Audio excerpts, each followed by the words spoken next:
What is up, ninjas? My name is Sam World and welcome to the complete guide to master Serum. Today we're going to be looking at the effects section, which is where you're going to polish the turd sound you have and turn it into something amazing, or that's what I like to say. But usually if you have a good sound and you go into the effects and do some good effects, you can get an amazing sound, guys, and it's all going to be about that. Today we're going to be looking at the first part of the effects, which is from the hyper to the chorus. We're going to be talking about what they do, what they're for, and how to apply it, because at the end of the day, this whole course, I want it to be applicable. I just don't want to be like the hyper is a chorus effect and you can get a stereo sound next. Okay, I want to show you guys what it's useful for and how you will go about it, what each knob does and what role it plays. So with that being said, I think it's fair. We're going to learn some dope stuff. Let's get straight into it. Now, by default, I have a saw.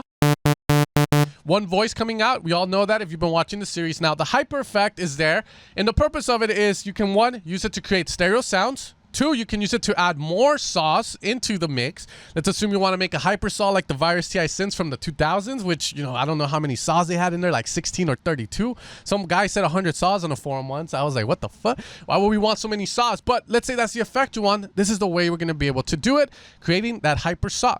Now, pretty much here, the mix, dry and wet, everyone knows what it does. 50% means half wet, half dry. We fully want it wet, though, if we want to get into that action. Now, pretty much here, guys, we're going to have our unison, which is the amount of duplications. That's the way you need to think about it, because let's say that I have here like 8 saws coming out of this bad boy. Well, we're going to duplicate those 8 saws 4 times, up to 7 times, so you can get a lot of saws. It's going to be a saw orgy up in here. But the point of this effect, guys, is to really just add more detunement if you want it. So let's say I have 1 saw, and we're going to multiply it by 7, so that means we have 7 saws now. Now here we're going to lower these effects, so this is what it sounds like. And you can hear that it's in the center of the mix. And it just sounds a lot dirtier and a lot forward. Okay, now the hyper in Serum states that it's a mini delayed chorus effect. Now, what the fuck does that mean? Well, what that means, guys, is we're going to delay the duplications. We're going to detune them, and then pretty much we're going to modulate them. That's what it does. That's what the hyper is doing. So right now you can hear it's doing nothing. It's just increasing the volume. However, when I start to add detunement into the mix, you can start to hear that the sound starts to get wide, and that's when the chorus and the delay start to play a role. Now, when I start to include the rate, you're going to hear something that resembles a super saw. And that's because we're doing the exact same thing we're doing here. Let's say I have 8 saws and I'm detuning them. We're doing it in the hyper section. Now, the cool thing about the hyper section is the fact that we do have a rate, so we can control the rate at which the saws are detuned. So pretty much going from, let's say, 0 to -1, and how fast the rate decides. So at high rate, you know, it sounds a bit out of tune in a way, but at lower rate. So this is another way, one, that you can create super saws, but another way to just make your super saws huge is 10 times 7. I have 70 super saws here. Essentially, that's what I'm creating with this effect. Okay, now I understand, you know, this is the effect. It's kind of creating an emulation of 70 super saws. It's not the ideal, but that's what the effect is for. Here we're gonna have the retrick, guys, and what the retrick does is it makes sure that the modulation happens at the same spot for all the saws. It's good for lasers. I've never liked the retrick sound when you detune something heavily. That's just me. But it's there if you want to use it, and that's all it does. Similar to what doing the RM phase here to Serum.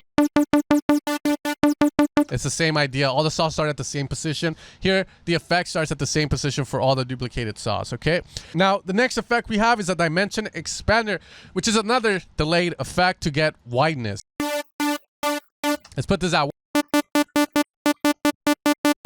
You know, it kind of sounds like a weird kind of reverb in a way at the same time as we're doing that. Now, what a dimension expander is, guys, it's a delayed effect. And for me in the manual, it states like 4 delay effects that are slowly mixed in. So it gets the sound out of phase to get that width to it. That's why when you have it at a very high size, you can hear that it hits on the left side first and then on the right. It's a pretty cool effect. You kind of utilizing like the Haas effect times 4, I want to say. But it's useful for sounds whenever you want that effect.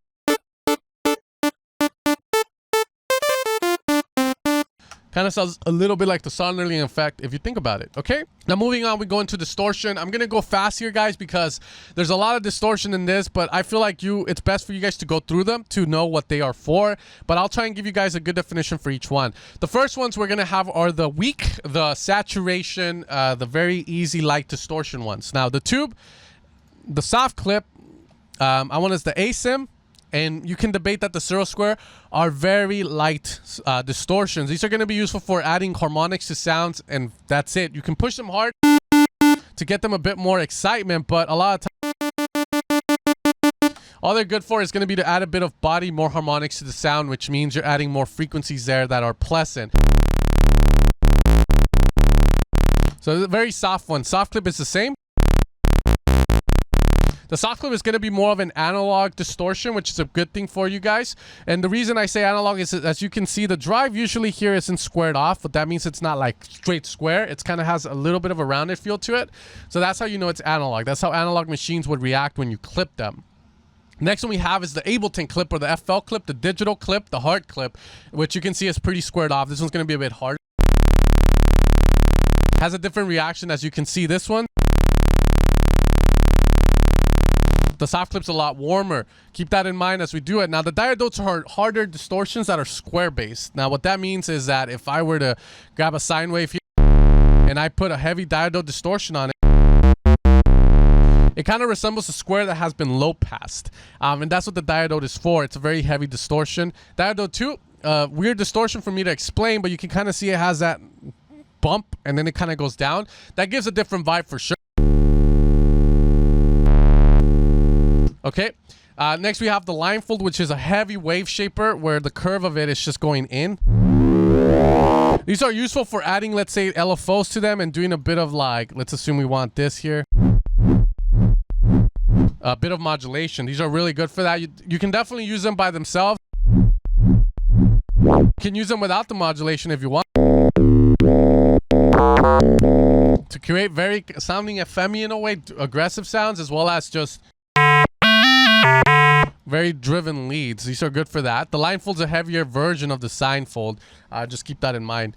Okay, as we move along, we have the zero square, which I said was a bit pleasant. It wasn't as hard.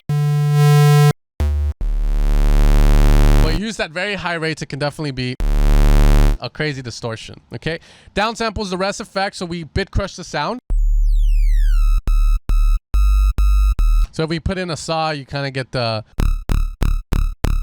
So that downsample is just reducing the bit rate on it, and you get that at very high interval. You can create Atari style sounds if you want. The asim, as you can see, it's similar to the tube, except when we push it hard, it kind of starts to thin out here and it gets more heavier here.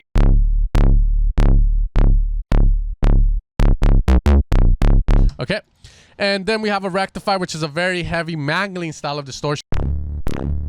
So if you just have a saw going through,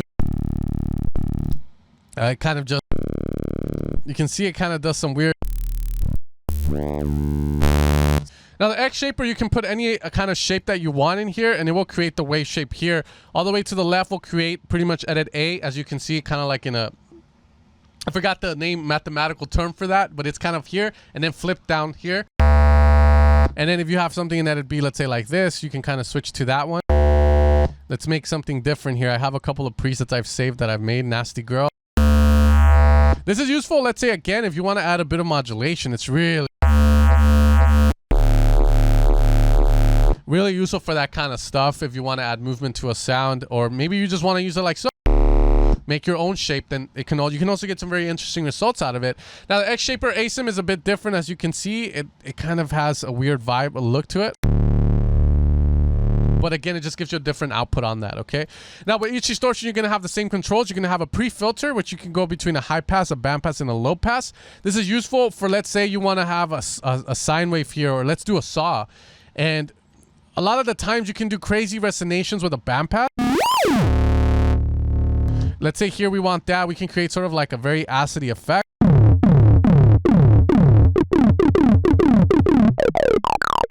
This is going to be the frequency, the cutoff, so using a band pass, and then here's the resonance of it. All right, so that's what it's useful for. You can also use a high pass or a low pass. So essentially, you're filtering the sound before it hits the distortion in case you use like some weird filter here, like a reverb or something like that, okay? Now, the post is going to be useful for sounds. Let's say you create a distortion. Let's say you have a sine wave, per se. And you want to create a very subby, a very closed bass line, but you want to have that heavy low end to it. Well, obviously, if I have this and I put a diode 1, well, I'm getting a lot of highs. Here, what I can do is put post, low pass, and and get rid of the highs that were added from the distortion. And that's how we're going to be doing that there. So that's what those are useful for, guys. You can also do a band pass or a high. Let's say you don't want the low, or you want to do some cool stuff like that. You can do it here as well, similar to just having a filter. Now, the next effect we have, guys, is going to be a flanger. And this is, I call it the Paris Hilton effect because there was a video of her DJing a while back where all she was doing was using a flanger on every song. But I'm sure you guys know it. If you started DJing, that was probably the first effect that you used to hell every time you would mix or DJ. Now, the flanger is going to be that effect. The rate is the speed of it. Here you can set it to BPM or beats per mode sync. So that means you can have it at 1 bar, 2 bar change. Here we're going to have the depth. Now think of that as a dry and wet for the feedback in a way. The rate, how much it's going to affect this feedback.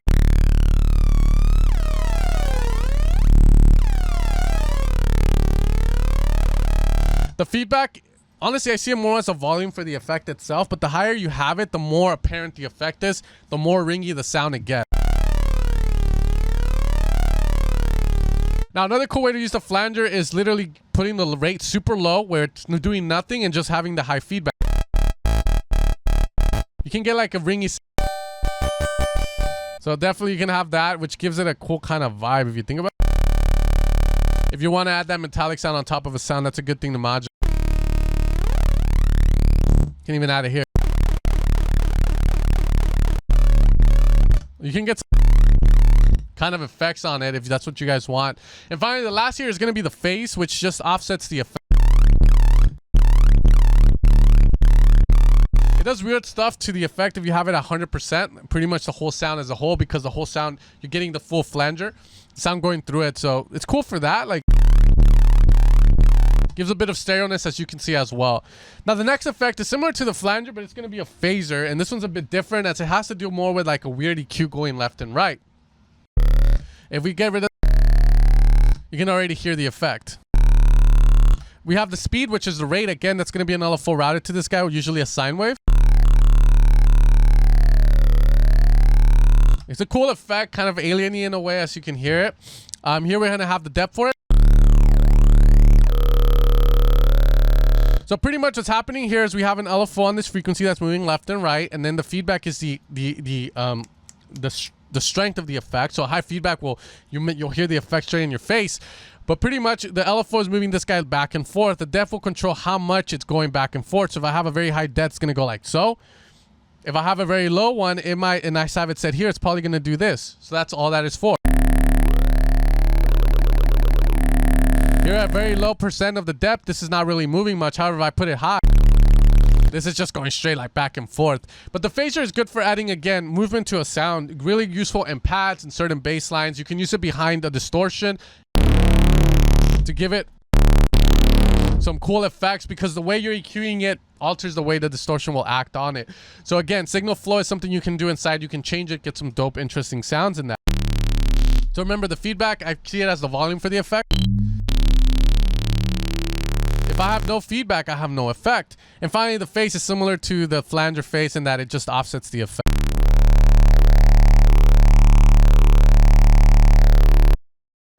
Now, the last effect we have, guys, is going to be the chorus effect. Now, chorus itself, it's meant to emulate a choir or a group of strings playing. When you have a group of strings playing, they're each playing one note, but they might be a little bit off by like a bit in terms of timing and in terms of pitch. And that creates a very lush, shimmering effect. And that's what the chorus effect is for. You can use it on specific sounds, on guitars, on basses, and stuff like that. And here we have it inside of Serum.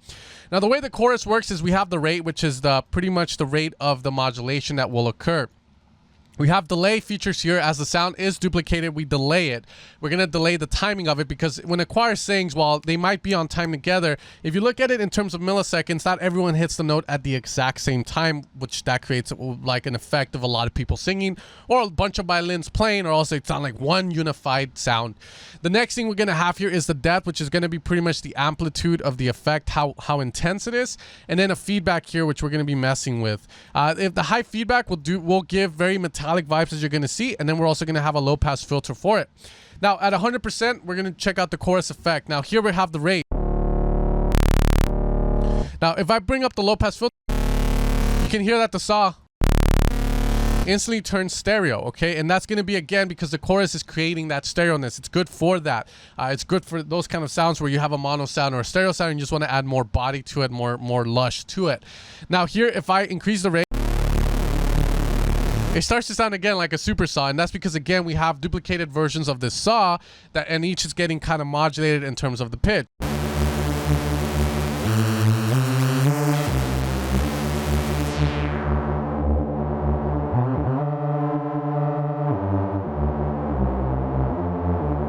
All right, so it's super nice, as you guys can see. Here's the depth. So the higher the depth, you can see the higher the modulation we're doing, and then the feedback is going to be similar to the effect, kind of like the volume of the effect makes it more pronounced, as if you saw right there, it kind of brought that up.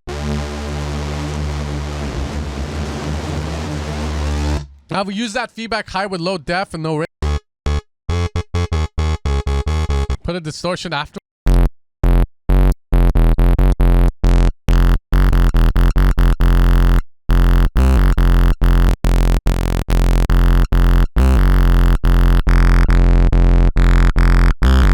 You can see by changing the signal flow, I can get really interesting stuff.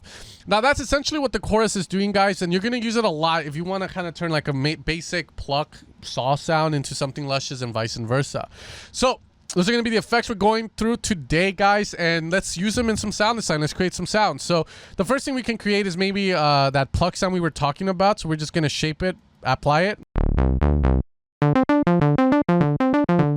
Now, basic saw, let's make it sound good. So we do have access to maybe a bit of a distortion. I don't want to kill it completely, so I'm going to put this at 50%, give a bit of drive there to add a bit of saturation. Make it sound fatter, make it sound bigger without destroying the integrity of the original sound. Let's add maybe a chorus now. All right, so what I'm going to do here is maybe increase the low pass filter because I do want some of those high. A little bit more. Here on the post, I'm going to use a high pass to get rid of the lows that I don't need.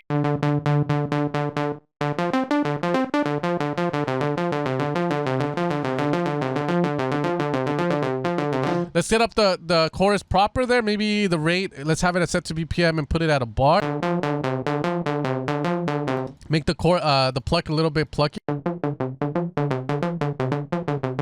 There we go. It's starting to sound a lot more interesting. If we take these off. And now we put that chord. Let's lower the rate a bit. And then maybe the delay as well and the depth.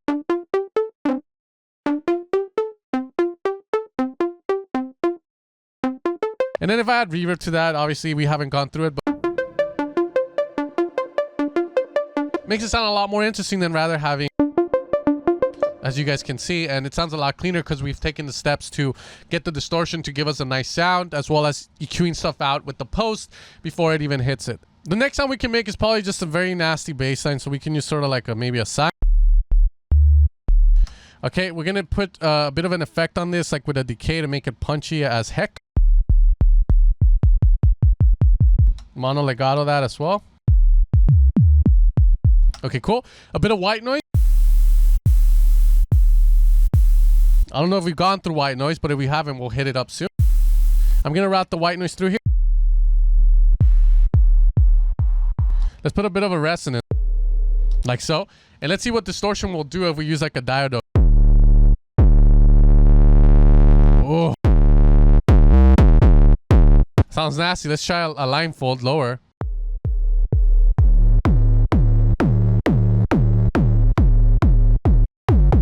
Let's try a sound.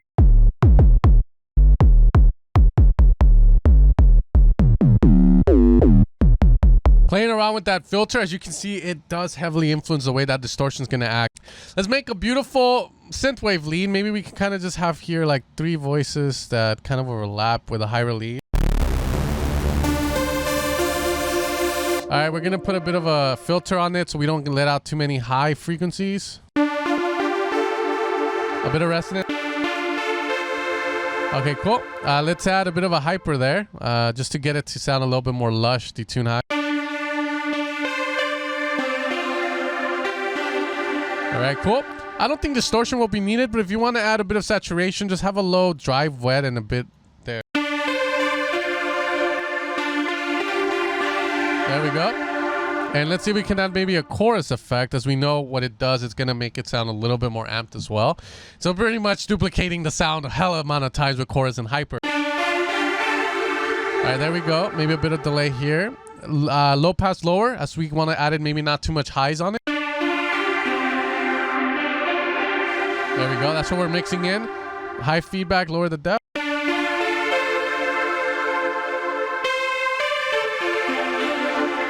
There we go. Beautiful. Let's see if we can lower this and make this go up maybe around. You can definitely hear the chorus now. Okay, there you go.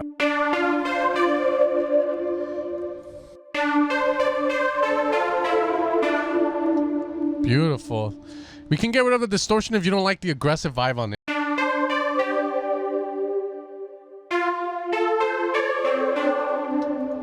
There we go, baby. So as you guys can see, we can program stuff. Here we can make it into a super saw, 8 voices. Just go hella cool. Oh my god, you can compare. The hyper just gives it so much flavor, as you guys can see. But anyways, guys, those are going to be ways that we can kind of use these effects in sound design to give a good vibe. Remember, flangers and phasers are good for like sounds for adding movement. You can also use them to add certain vibes to certain sounds before a distortion and whatnot like we did. But I hope you guys enjoyed this tutorial, and I'll see you guys next time for the second part of the effects section inside of Serum.